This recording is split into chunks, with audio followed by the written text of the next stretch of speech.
मानव इतिहास की सबसे बड़ी आपदाओं में से एक कोरोना महामारी ने भारत के लोगों को अंदर तक हिलाकर रख दिया है।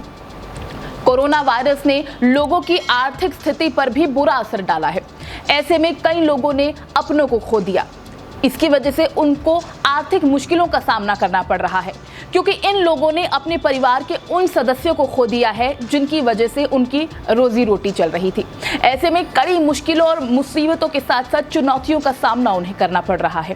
लेकिन 7वें वेतन आयोग के तहत केंद्रीय कर्मचारियों के परिवार वालों को पेंशन की सुविधा मिली है।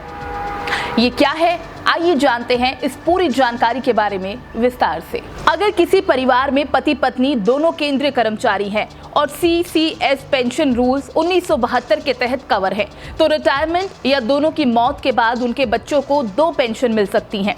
पेंशन अधिकतम 1.25 लाख रुपए होगी। हालांकि इस पेंशन का लाभ किस आधार पर मिलेगा, इसके कुछ नियम हैं जिसे जानना केंद्रीय कर्मचारियों के परिवार वालों के लिए जरूरी है। सेंट्रल सिविल सर्विसेज यानी CCS पेंशन रूल्स 1972 के रूल 54 के सब रूल 11 के मुताबिक अगर केंद्रीय कर्मचारी पति पत्नी दोनों इस नियम के तहत आते हैं तो दोनों की मौत के बाद उनके बच्चे 2 फैमिली पेंशन पाने के हकदार होंगे।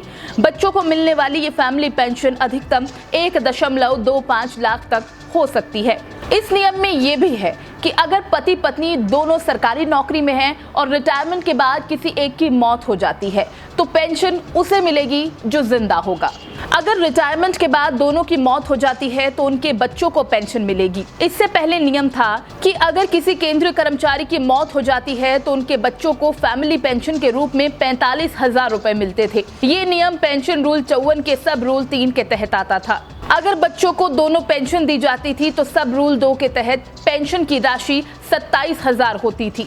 6ठे वेतन आयोग के नियम देखें तो रूल्स के मुताबिक अधिकतम पेंशन की राशि 90,000 रुपए के 50% और 30% के हिसाब से 2 फैमिली पेंशन मिलती थी। 90,000 के हिसाब से ये राशि 45,000 और 27,000 रुपए होती थी।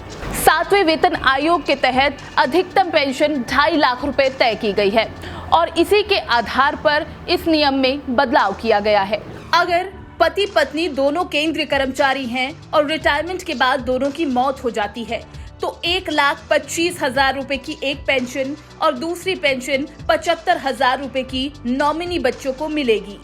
तो अब केंद्रीय कर्मचारियों के नॉमिनी को 1,25,000 रुपए तक की फैमिली पेंशन मिलेगी। उम्मीद करते हैं कि ये जानकारी आप लोगों के काम आए। और कैसी लगी आपको ये जानकारी, ये स्टोरी कमेंट बॉक्स में जरूर बताएं। और हाँ, डेली बज़ इंडिया को लाइक और सब्सक्राइब करना ना भूलें।